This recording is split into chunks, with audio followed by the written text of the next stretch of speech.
Hey guys, what's up? Welcome back here to today's edition of Intuitive Angling. And man, I really appreciate you guys making some time out of your day to spend with me on the video and check it out. Really appreciate that. And guys, one of the most popular topics we do on here on Intuitive Angling is a lot of people like to hear about the old stories from back in the day. So I got one for y'all today. I'm going to tell you the story about this 55-year-old Mitchell 300 spinning reel here and the super old fiberglass rod.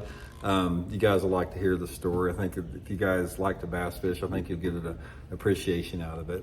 And speaking of reel, guys, old reels and new reels, if you guys are looking to purchase a reel right now, not a better time. Tackle Warehouse has got 15% off on everything on the website, including reels, up until Labor Day tomorrow. So if you guys want to take advantage of that sale, if you're looking for a rod and reel, lures, whatever, I'll put my Tackle Warehouse link in the description. Using that link's a good way to support Intuitive Angling, and me and my family really appreciate everybody that's been doing that. Okay guys, this reel right here has got a special place in my heart for sure. This is old Mitchell 300.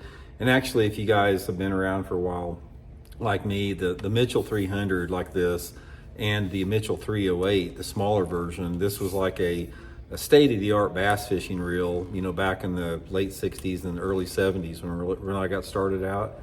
I sort of want to tell you a little bit, tell you a story about the power of simplicity in terms of fishing, because when you talk about bass fishing, and guys, when you guys get older, a lot of you guys out there that are watching the videos that are in your 20s, 30s, and 40s right now, one of the things that you're going to experience when you get older, like in your 50s and 60s and 70s and 80s and beyond, is there's going to be events and moments within the time you have spent fishing throughout the course of your life that are head and above more powerful than anything else. And from what I've seen in my own fishing out there, the power that lies within that is the simplicity and just the simple aspects of bass fishing. And I want to explain that today's video, what stayed with me regarding the Mitchell 300 spinning reel.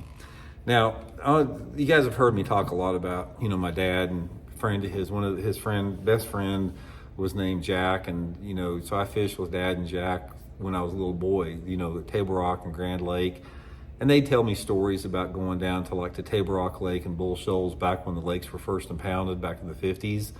And one of the ways that we fished back then, or one of the ways that Dad and Jack fished back then, was using a old Mitchell 300 spinning reel like this. And back then they had blue line that was like, almost like a fluorescent blue line, monofilament, fiberglass rod here.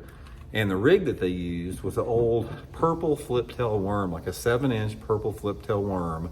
And back then all they did is they crimped a little split shot right on the head of the worm, and they took a little gold hook, like a 2-watt gold hook, and they thread it through the worm and come out in the middle of the worm so the hook was exposed. And that is how I got exposed to bass fishing. And we go down to Table Rock Lake with the old Mitchell 300, and they throw this thing, the purple flip-tail worm out there on those pea gravel banks, and just work it like that. And a lot of times what they would do is they'd throw the worm out there and they'd let the wind drift them across those flats. So I remember a lot of times we just hold the plastic worms like we were catfishing, and you'd just be dragging those worms along the bottom as the boat drifted you, especially at night. And then, you got a strike and you felt it on there and you just let it run for a long time before you set the hook.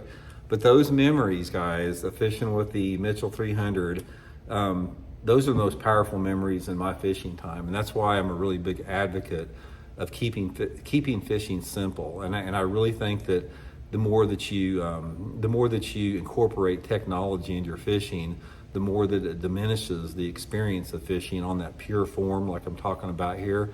Now what I did is another powerful thing that I went through is after, Dad got me introduced to the Mitchell 300, and this is what he used, but my hands were little back then, being a little kid. So my first reel was a Mitchell 308, which was smaller than this. It was like the ultralight version of it, probably about, I'm gonna guess, 25% smaller than the Mitchell 300. And this was my standby. That's what I used for probably from about 1975 till almost 1980 is that Mitchell 308. I'd wade creeks with it, I'd fish ponds with it. That was my little ultralight thing. And I remember watching, you guys ever watched Harold Inslee? Harold Inslee and Virgil Ward. They both had fishing shows back in the 70s. And Harold Inslee, one of the things he'd always do is he'd go up there and he'd lake trout fish up in Canada.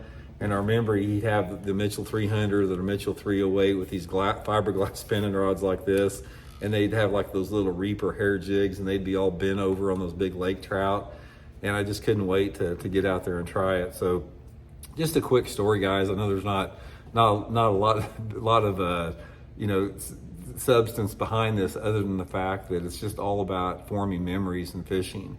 And when you hear me talk about this, guys, when you're on your deathbed out there, and if you've been fortunate enough to live a long life, and you've spent a life fishing, spending a lot of time on the water, which is, there's very few places better to be.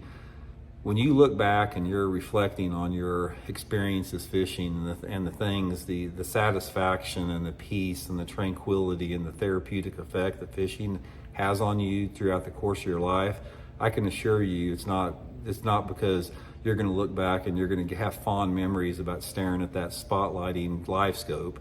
You're going to have fond memories of things like wading that creek with the Mitchell 300 or with the Mitchell 308, and the pure elements of bass fishing. Those are the things that are going to stay with you. It's not going to be the expensive, but running balls to the wall 75 miles an hour to get down to your spot and drop your trolling motor over and start glaring at your live scope. That's not what you're going to remember. You're going to remember the smell of the water, the smell of the old 2-cycle outboard when it starts up, the feeling of that, crisp fall morning out there where you have a little bit of cool in the air, that rain hitting your face, the feeling that you get when you're reeling that crankbait through the water and all of a sudden it just gets heavy and you know that you've got a fish on. There's little moments within fishing that are impactful, and you cannot discount that. Like you hear me use the term a lot, therapeutic, healing aspect of fishing, but you can't underestimate the impact that it has on your overall physical, mental, and emotional and spiritual health by fishing on a pure level. And that's why I encourage everybody out there to resist technology as much as you can, because the more that you gravitate towards technology and bass fishing, the more you lose that intuitive, instinctual, mental, emotional, healing, spiritual, adventure that fishing can provide for you. So try to keep it simple, try to keep it pure, go on eBay and get you an old Mitchell 300 spinning rod and put you some blue monofilament on it with a flip tail worm, and that'll give you a real PowerPoint to relate to on fishing. So anyway, guys, hope you're all in. Hope you guys enjoyed it. We'll talk later.